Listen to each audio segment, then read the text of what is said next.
Good evening, dear listeners of SplineBomb. Welcome to the fourth edition. And I'm very happy to be sharing an hour or a limited amount of time with Jo Munday, who is very familiar with State of Mind and is an artist as well. And I've been waiting for this, to have a discussion on State of Mind with an artist. She's a wonderful person. We have planned absolutely nothing so you can get the freshest ideas possible. And so welcome, Jo. How are you doing? Thanks, Hank. I'm really good, thank you, yeah. Did that introduction do any justice to you? I don't know. I don't really call myself an artist, but if you want to call me an artist, then that's fine. Yeah. Where should we start? So you do create with, like you do create. You're a creator. Yeah, and I was thinking about like creativity actually, in terms of what is it, and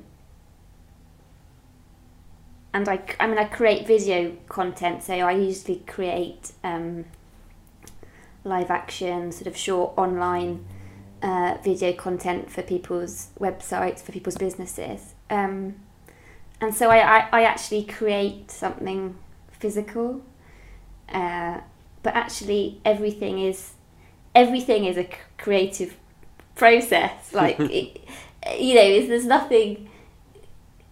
It's such, the more you think about it, the bigger it actually becomes. Because even today, I was doing my tax return, and I was getting really creative about how to avoid paying too much tax and more expenses. And I just thought, well, that's quite a creative thing actually.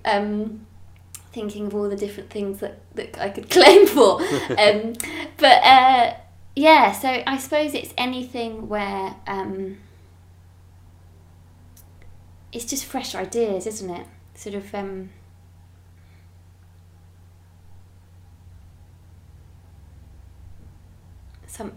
something new that emerges from a pattern, old pattern, or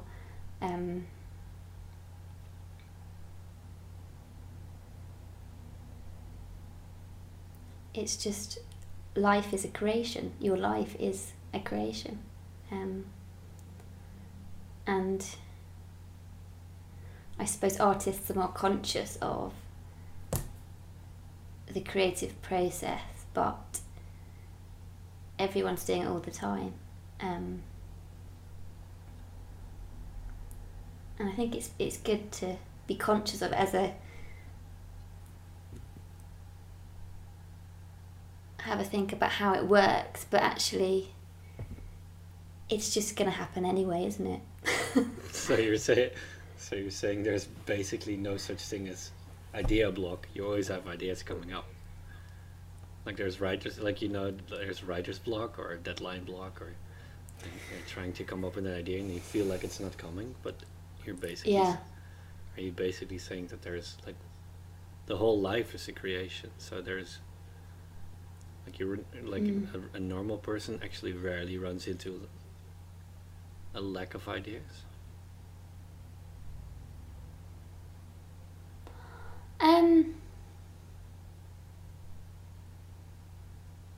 Well, I think even non-creation is a creation, because it's a decision that you're making, and it's a way of being. I think when we get blocked, we are sort of we're really trying, and we're sort of pushing against ourselves, and we're pushing against something that's stopping us, and the decision to kind of keep going rather than take a break or think about something different or whatever, that's still a creation, if it makes sense. But I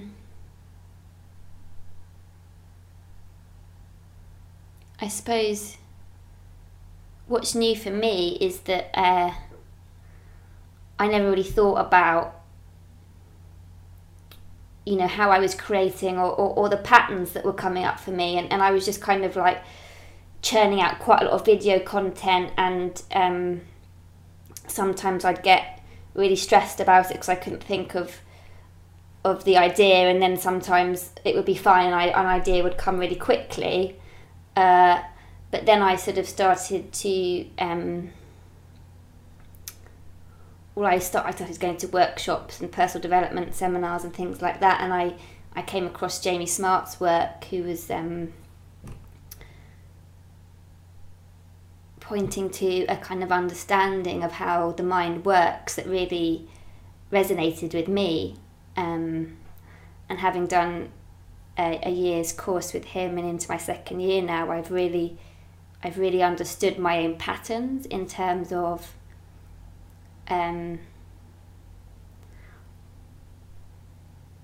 whenever I get a new project, a new proposal for a video, I've noticed I'm sort of like looking at it going, what before I have the idea of how I know how it's going to look, I'm sort of like, I look through the proposal and I've had this tendency to, I need to know exactly how it's going to look straight away. And then there are those thoughts that say, oh, this time I'm not going to have the idea, I'm not going to have the spark of inspiration, and then you can get quite insecure about it.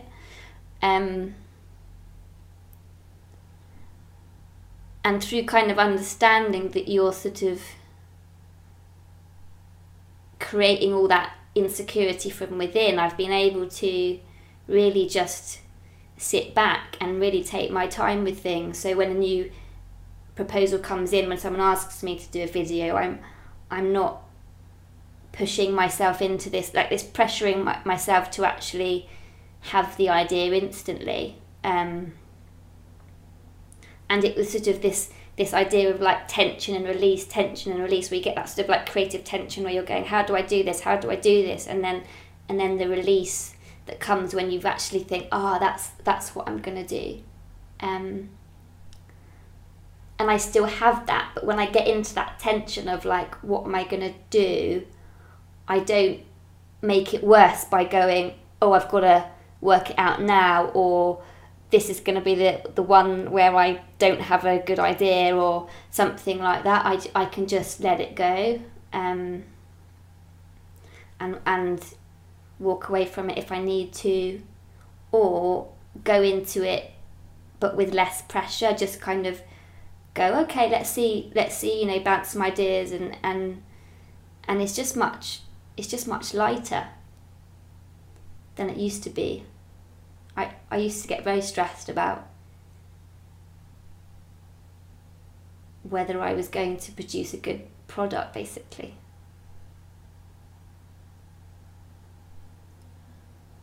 I find that the way you describe the creative tension and how you handle that, so you get an assignment with a fixed amount of time.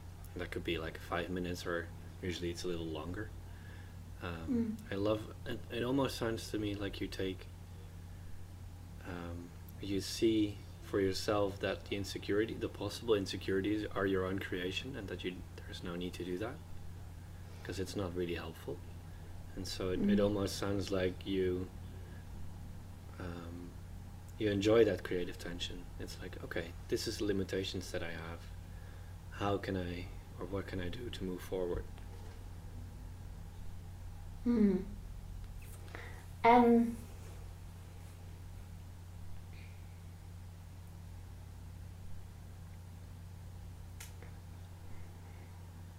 Yeah, I mean, there's something to be said for sort of, having that, maybe a deadline, or like there's a sort of a tension there that it kind of pushes you in, doesn't it? You kind of have to, sometimes you just have to get on with it and do it, and there's an energy to it, but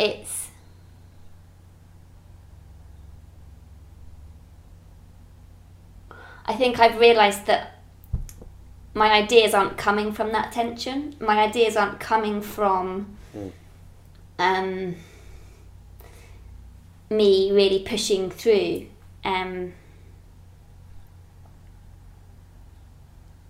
They're sort of when the best ideas come, they kind of feel like they've come out of nowhere, and they've kind of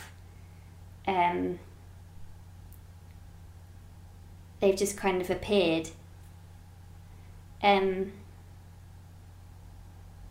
So I always like the challenge of a new product.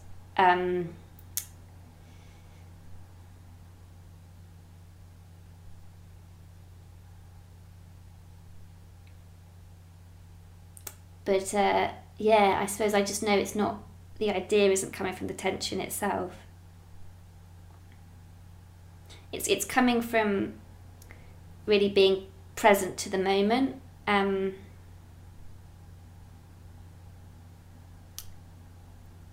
when we are really in the moment, then we can access a source of creativity that is sort of, well, I don't know where it comes from, but it just feels like it's coming from beyond the personal mind. And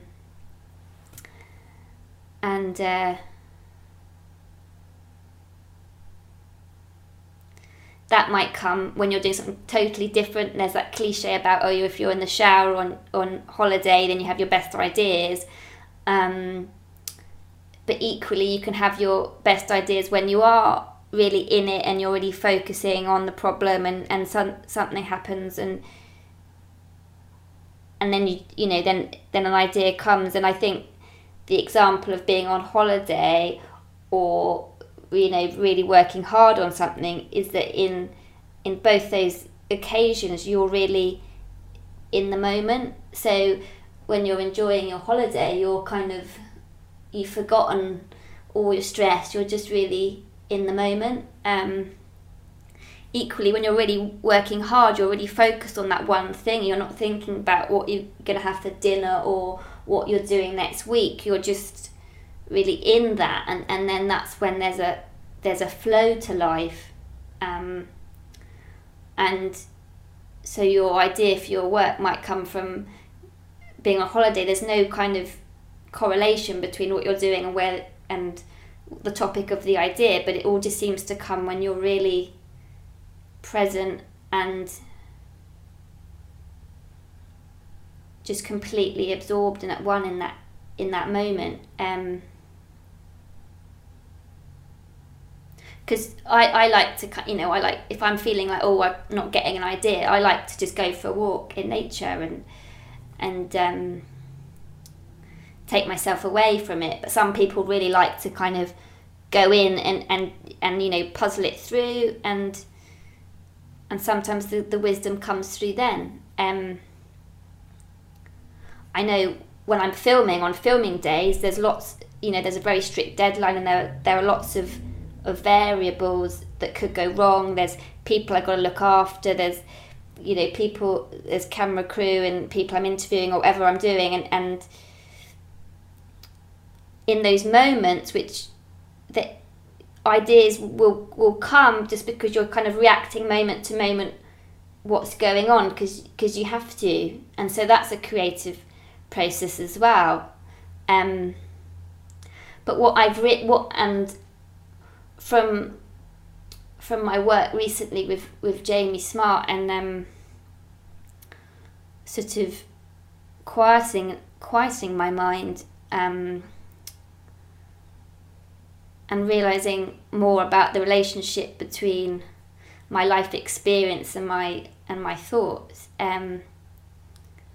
What I've noticed on those filming days that I have now, I used to wake up in the morning really, really quite stressed, thinking, oh, I've got to do X, Y, and Z, and like straight away my mind was really busy and thinking about all the different things and possible scenarios and what could go wrong and all those things. And then when I got there, all the things that were going to happen happened, and I'd be in the moment again, and it would all happen as it did, and if things went wrong, I dealt with them fine. But the real difference is that sort of, I don't have that real panic in the morning going, oh, what if this and what if that and da da da da da. I just kind of go, stuff's going to happen, and it's kind of trusting the wisdom in the moment. You've always got access to this creative insight. You've always, moment to moment, being in the moment, really sort of immersing yourself in the moment. There's always that, you're hardwired into that. You're connected to that wisdom, and really knowing that, really trusting that, has enabled me to be quite free from that. Oh God, what if this happens? What if that happens? And because you're realizing you can actually, if X, Y, and Z happens, you will deal with it, and your best shot at dealing with it is really being in the moment rather than panicking. That's a good way to say it. That's a good way to say it, I think.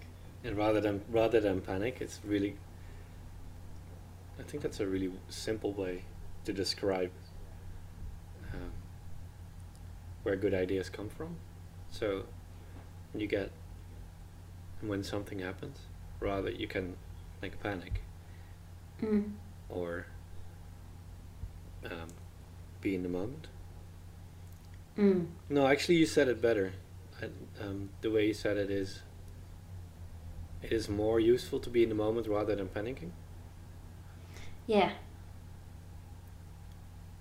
By a mile. Well, yeah, I think everybody understands that. Yeah. And that's kind of funny because it sounds like such a no-brainer, but I think after you've done that for a couple of times, like you've gone through an experience and you've panicked, you're like, well, I survived and the panicking didn't help. And the next time you're there, you're like, are we gonna panic again? Well, I don't really feel like doing that. That's because it doesn't help. And but even that, I think at some point you just run into being present, and then you're just doing whatever needs to be done. Yeah. That's what I find very interesting in when you read about other people's experiences when something dramatic happens that could happen to everybody. Like for example, your house catches on fire, which is something that could happen. And some people panic, and some people get really quiet and really calm and just okay, well, I need to take my passport, money, my old photographs. I'm gonna take a hard drive and then walk out and then call the fire department. And yeah, that's all I can say about it, I guess. I find that very interesting how the circumstances don't exactly influence what's going to happen. It's actually the person that's creating that. Yeah, and so your example of the house on fire is interesting because it's that would be quite an extreme situation where people would assume that the experience of the house being on fire is coming from the fact that their house is on fire, not from the fact that they are thinking panicky thoughts about the fire. Yeah. And so you can actually have a very calm experience of a house being on fire if you can just get out and take your key belongings and realise that moment to moment it's all just thought, running through you, and then just do what you need to do. I don't know, I'm reminded of that story where, the golfer Greg Norman, who nearly cut his hand off recently. I don't know whether you... and, well, the article caught my eye because he was said that he just knew that there was going to be he had this ominous feeling that something was going to happen before he did it. But as I was reading it was interesting because he just said he he completely didn't panic. He did all the things he needed to do. He wrapped it up. He called the people that he needed to call, and it was all quite sort of methodical. Could you tell a little bit about the story? Because I haven't heard it, and I'm not sure how many people have heard it. Oh, okay. So, you know the golfer Greg Norman? Is he the Great White Shark or something? He's called it. And he was cutting a tree with a chainsaw, and he severed his hand and almost cut his hand off. And I was reading the article because it caught my eye because it was about intuition, and it interested me because he said just before he cut the tree, the branch, he thought, oh, should I do this? But he ignored his intuition and he did it, and then he nearly cut his hand off. But he was able to get to the hospital very quickly because he didn't panic at all. He just did everything that he needed to do, spoke to the people, got someone to pick him up straight away, and it all happened very quickly because there was no additional thinking.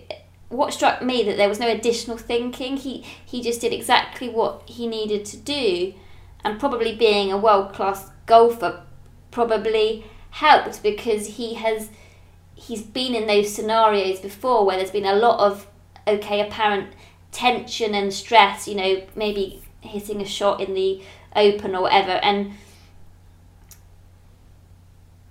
he's probably got a very profound understanding of the fact that the importance of his own state of mind in those moments, and that when we are in those extreme scenarios, whether we've injured ourselves or whatever it would be, where we feel in danger, or that, you know, for him, this, you know, a sort of international golf tournament, everything that we're experiencing is actually coming from our own thoughts rather than from the circumstances around us, however extreme they are. And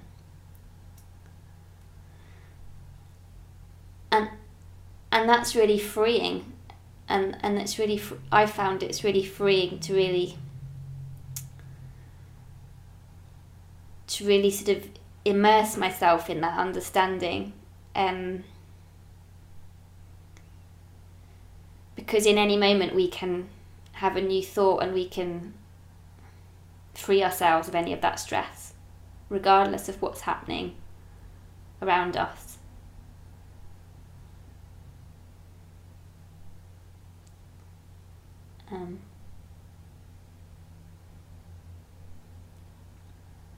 So if your house is on fire, you can have a very calm experience of it, and you can do everything that you need to do to make sure you're safe and everything's safe and you've got everything out the way. But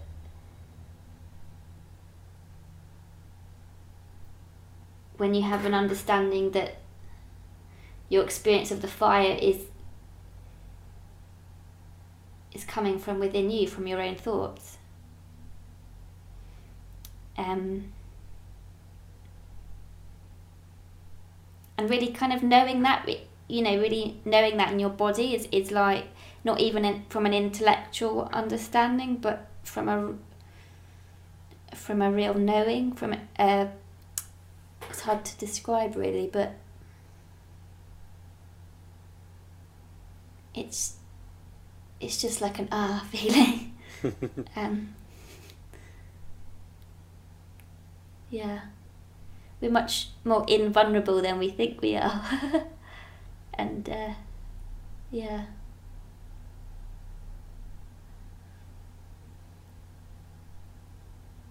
we have more choices and more freedom, I think, than we believe we have.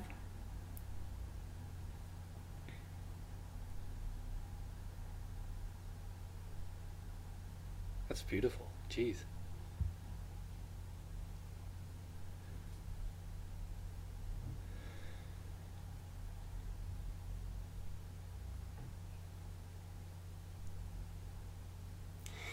Jamie Smart actually talked about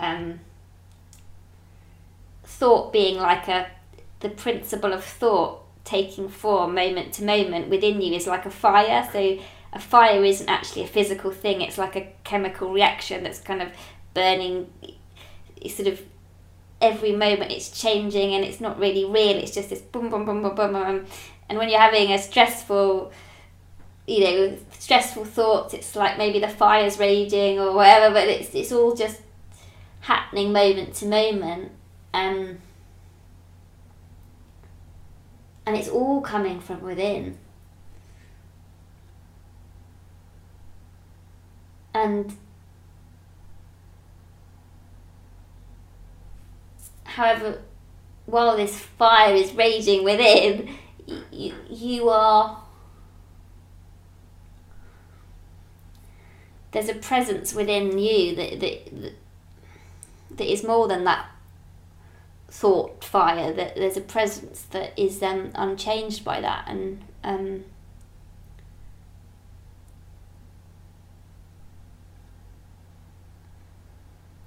think most people would agree that they're more than just a chain of thoughts. There's something more than just a row of thoughts that keep going on and on and on and on. But I don't know how many people really explore what that is beyond that chain of thoughts. It kind of reminds me so we've been talking about the fire, right, and having a house on fire, and then having the metaphor of having a panicky feeling is like a fire. It's like a moment to moment storm of thoughts. Right, and in both cases we point to the fact that your thinking creates your experience. Did I say that right? Yeah. That's a simpler way of saying it than I did, I think. I'm probably quoting somebody.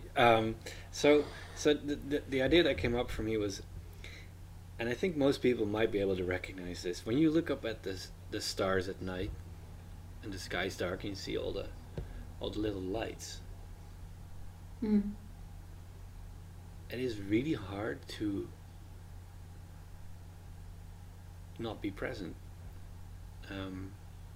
And so you're very aware of what's up there. It's like all these little dots. That's what they look like, right? They look like little bright dots.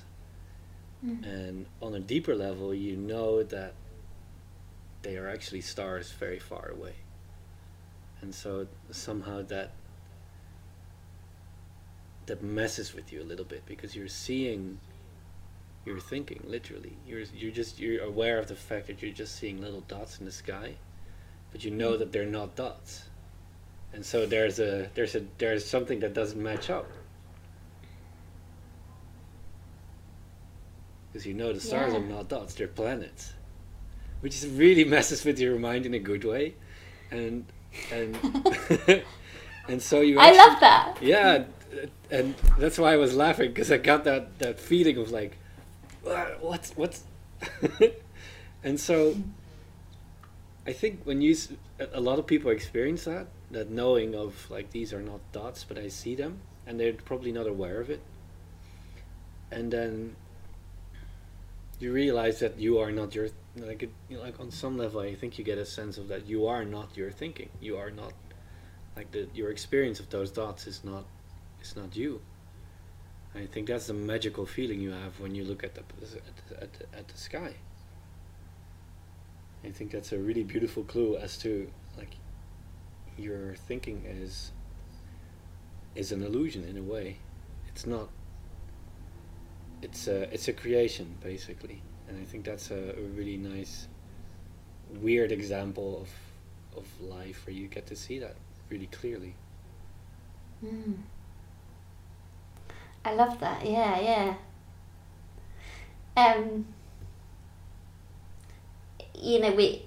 Everyone's perception is completely different, isn't it? So someone in Norway will see many more stars than, in London you hardly see any stars because of all the smog. And as you say, they are these amazing balls of fire, like millions of miles away, that you can't even comprehend. And And on the other end of the scale, a quantum physicist will say like a single cell in the body is basically empty space, and like like inside an atom, like electron and a proton, and like if you blew it up to the size of a stadium or something, they'd be like a pea or something in a stadium, and the actual matter of the atom is so small, and yet that we perceive each other as solid masses, even though we're basically a lot of empty space. So what we're saying, we can't trust what our eyes show us. But yeah, no, it's just very much about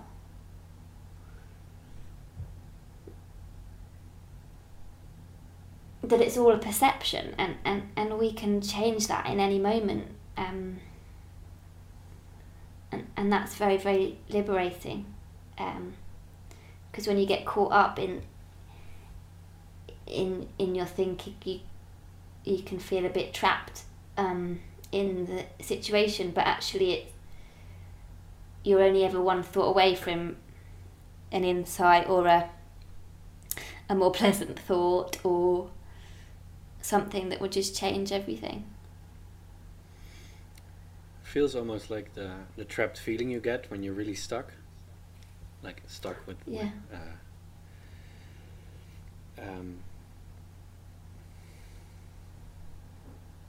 points to the fact that you're believing your thoughts are real.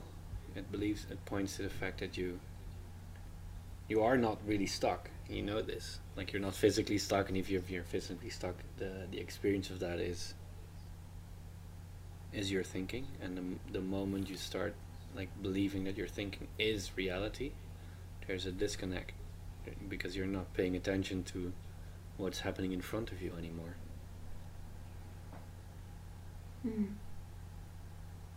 You've been sucked into the movie, haven't you? You're sort of like, this is all too it's real,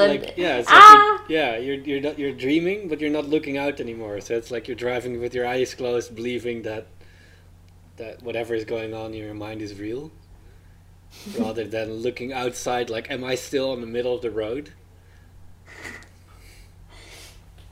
Yeah. And so I guess the unpleasant feeling points to not so much to the circumstances, but to the fact that you're not seeing clearly. So the moment let's step back to the fire, so your house is on fire and you're panicking, right? That unpleasant feeling points not so much to the fire, because if it would, everybody would have the same feeling, and it doesn't. So what does the unpleasant feeling point to? It's to the fact that you're not seeing reality clearly. You're not, like, you're ignoring things out there. And so I guess, I don't know. Yeah. And I suppose your best way out of the fire is to have that detachment in the moment, to kind of go, well,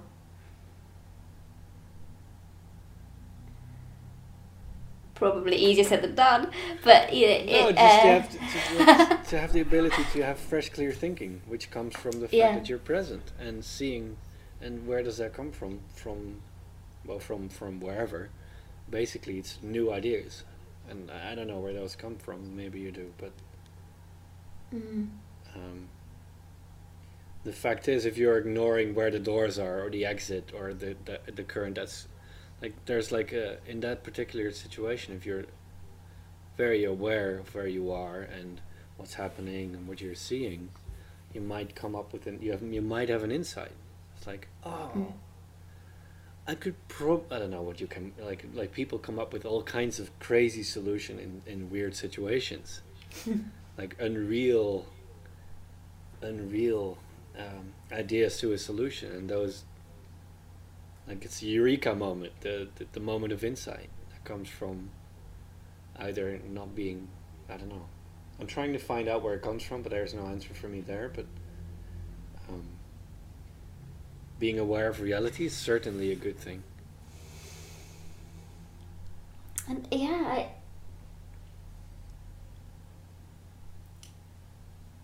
I don't think we ever really need to know. It's just because I think you can drive yourself mad trying to work out where it all comes from. But kind of just trusting that there is a wisdom there that will guide you, and I mean, for me personally, trusting that has improved my just general state of well-being just so much. In terms of, as I was saying, I don't get stressed on filming days anymore. Even like today, talking to you, I haven't thought about anything I wanted to say specifically, and that's, I used to be very sort of, real kind of perfectionist tendencies, needing to very much prepare things. So that's a very different experience for me. In how I do things now, it's just very freeing, and it's my own health is just so much better because of it. Just that, trusting that we have got there's infinite it's like there's this kind of infinite well of possibilities behind us at any one time. And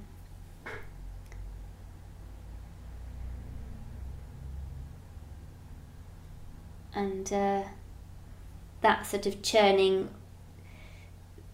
cycle of thoughts that we have is probably not the place it's going to come from, the new possibilities.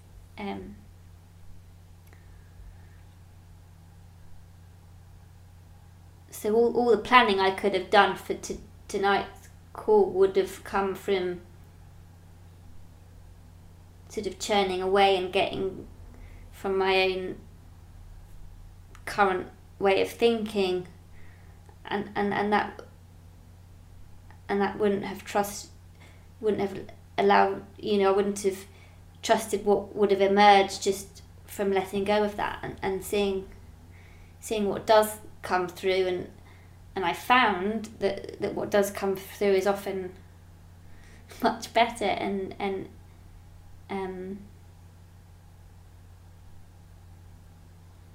just full of brilliant surprises, really.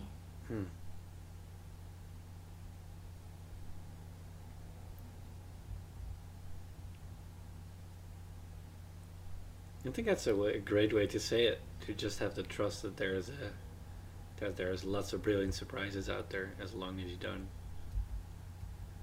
churn away on your thinking too much. Which sounds like a rule of thumb, but it points to the fact that if you're paying attention to your thinking, you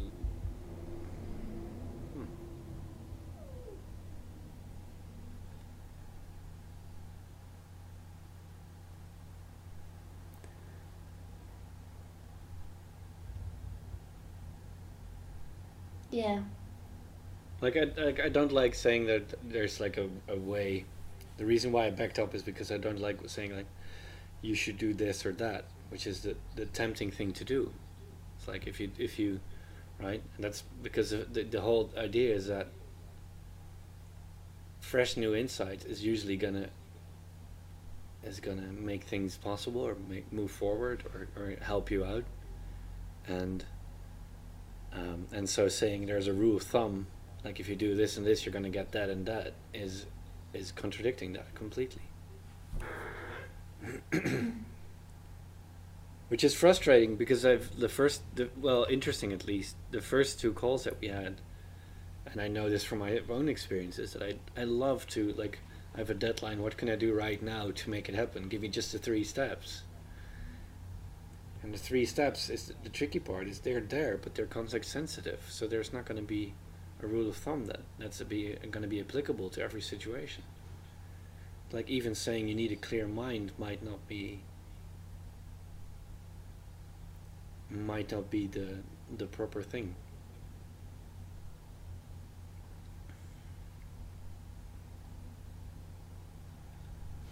Yeah, no, I'm not saying like, oh, don't prepare or anything like that, or just let it all sort of go. Like, I just mean like,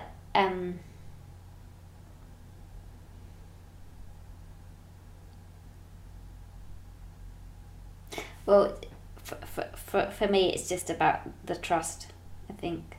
Yeah. Well, that's that I can let that go a bit. That makes sense, right? Like, nobody would ever consider. Like, I like this extreme example of the house on fire because it makes it so simple in a way to talk about. Nobody would ever ask someone, like, what are the 3 steps I need to take to get out of this particular house? Like, there's like common sense. There's like things you can prepare to get out of the house, and there's like lots of stuff you can to do, like put in structure to have flammable balls and all that. But in the end, once you are in the experience of that, you're gonna have to run with what's there. And in that moment, you're dealing with something that's unplanned, basically, and having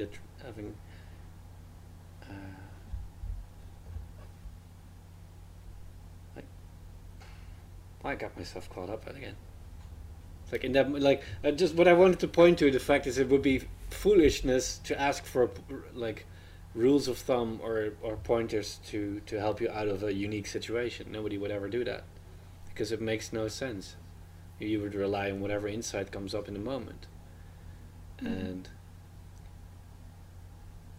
the best chance you have of having a really favorable outcome of a really good experience is not to have like a booklet filled with rules. No, it's being like in the moment and aware, and then something might help you and come up, which is a really big leap of faith to take, because it's like, is that going to be there when I need it? Well, you'll find out, probably.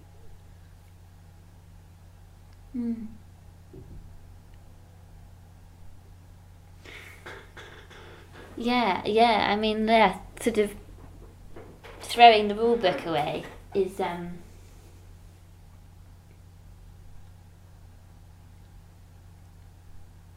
So sorry, go ahead. You were going to say something.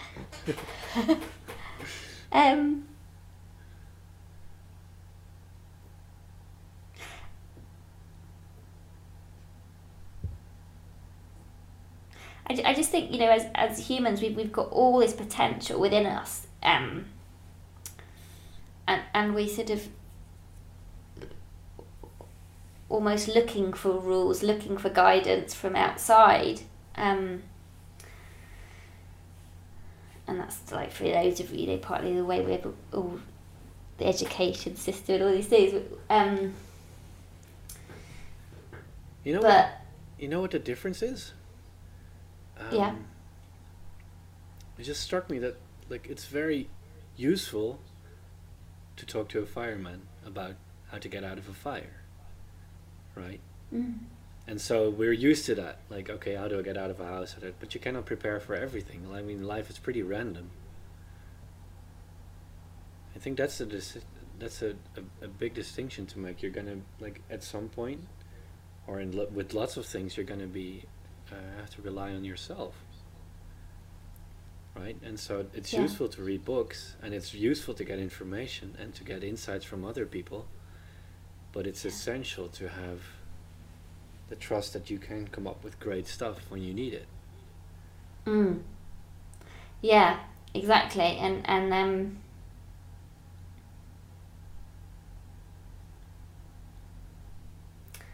it's that moment to moment insight, that moment to moment capability that we all have, that perhaps we're not consciously aware of, because it's not really discussed. Or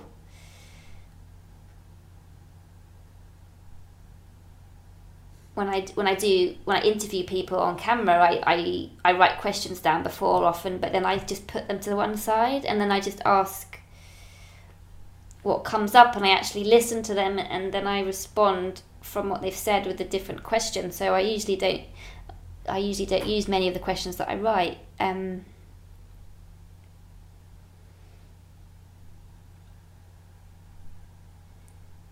But that's kind of, as you say, maybe reading books or taking guidance from others, great, but actually in the moment. So what came up? I had two examples that I'm just dying to share, but sure, go for it. So we've been talking about Jamie Smart for a couple of times. I just want to refer. He's the writer of the book Clarity, and he gives training courses in state of mind related things.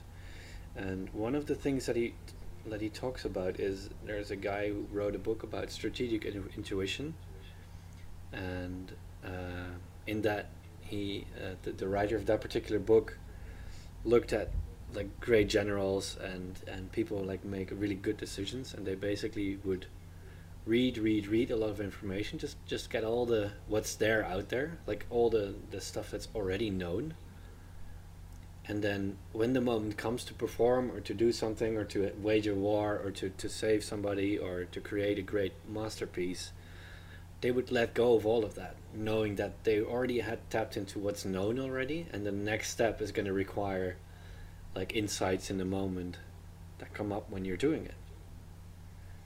And I think that points beautifully to being prepared for something if you need to, and then like you do, like write down your questions, and then when you're in an interview, there's no guidance there. You're just in the moment, and then it's a creative process from second to second.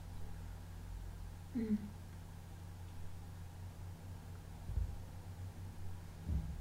Exactly.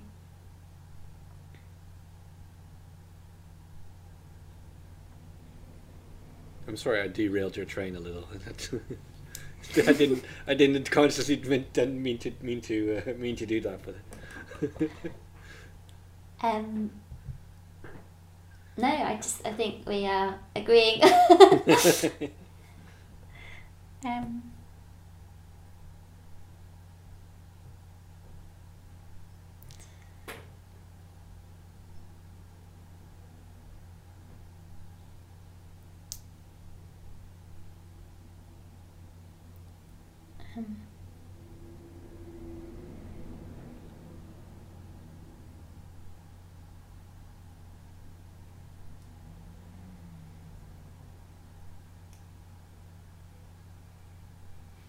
I have one story to share with you, and then we can see where this goes or wrap it up. A while ago, I sat down in the park, and there were crows, and they were just on the grass, and there were sheep, and it was a farm, and like a crow doesn't have much rational thoughts. It doesn't go like, what's the meaning of life? So it just appears to be like present. It's just sitting there, like watching left, right, left. It never drifts off inside. It's always outside and like paying attention to the world. It's almost like it feels almost like a machine, because it's a living thing, but it's very aware of what's going on.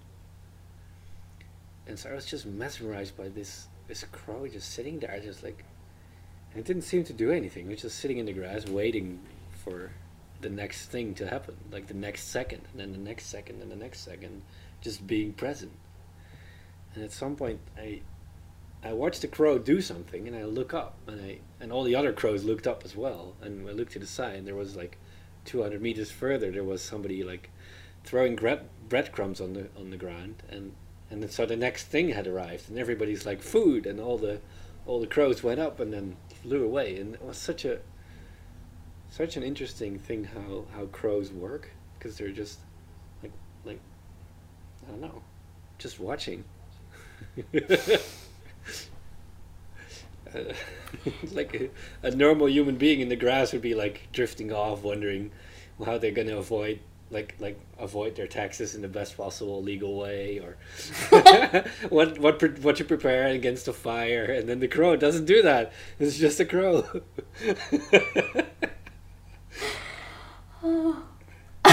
And it just trusts that it has this wisdom, and it's like, okay, there's food now, so we're gonna go get that, because that's the thing to do now. Mm. And we think we're like so much more intelligent than all animals on Earth, and then maybe they have it right. Yeah, we're a little.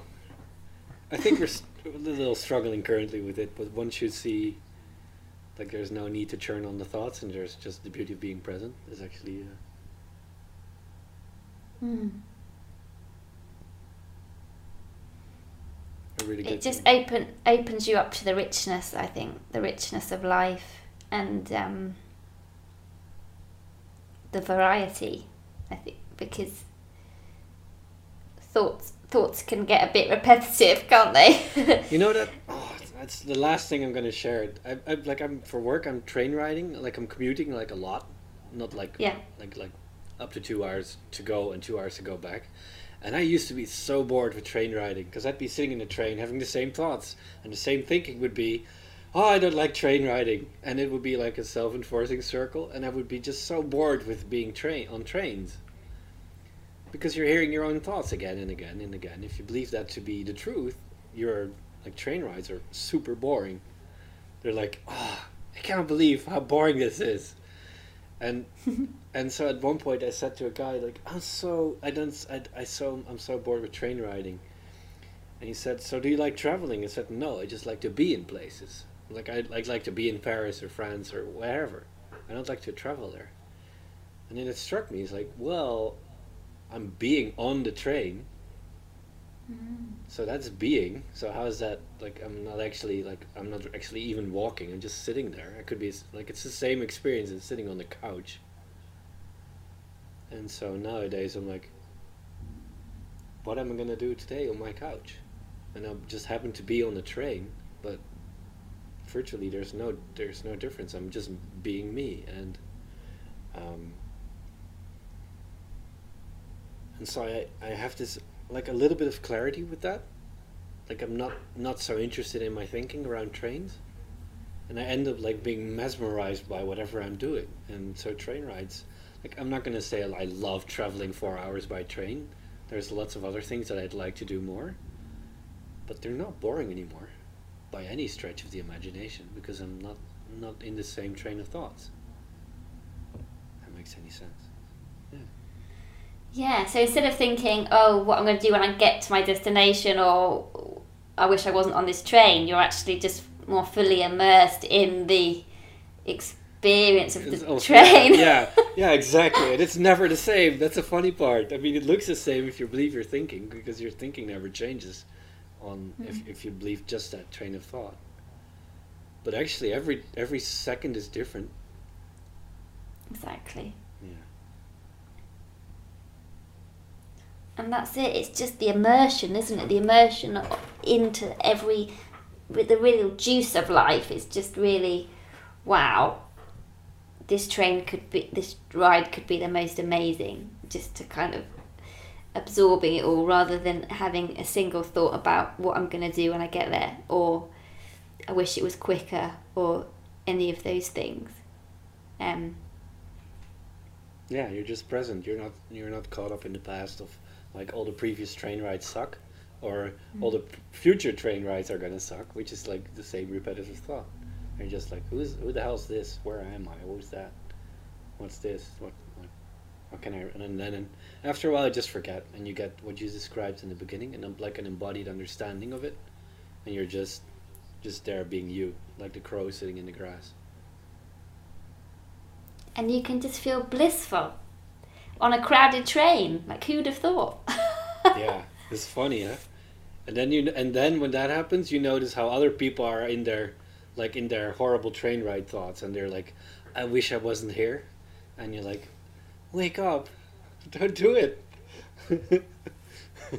Yeah. There's a biologist called Bruce Lipton who wrote a book called The Honeymoon he wrote The Biology of Belief, and then he wrote The Honeymoon Effect, which is basically about how you can be in that honeymoon effect, honeymoon feeling, like really feeling of love, and every moment of your life, if you're in the moment. because if you're thinking about the past or the future, you're back in your conditioned thinking, which was kind of programmed in when you were 7 and under. And that honeymoon feeling is there for us every single moment, and that's what is really what I really like, is how science and spirituality are kind of, you know, connecting more and more, and then all these kind of sort of unexplainable concepts like love and things like that are sort of being brought into biology and physics, which is like amazing. I'm really excited about where it's going next. Yeah. That's why we're doing these about art. Yeah, exactly. Although we didn't talk so much about art itself. No. We did explore the outside in nature of life, so that's good. Well, I hope that was helpful, Hank. I think it was an amazing call, if I might say so myself. I think you did yeah. Well, we'll find out. Like we can think all about it if we want, but did you have a fun experience? Yeah, it was great. I love talking about this kind of stuff, so hope it was useful. Yeah. Well, that's up to the viewer. I think there's lots on offer here. And if you're looking for the advice in the past or the future, you're not gonna find it. It's just in the moment. Cool. Yeah. Thank you so much, Jo. Yeah, I was just wondering, if anybody wants to reach you, is there a way to find you online, or would you rather not do that? Or Yeah, I've got a website. It's Jo-Munday, which is MUNDAY.com. all right, and I'll place a link under this interview so they can easily find it. Brilliant. Thank you, Hank. Cool. Thank you so much.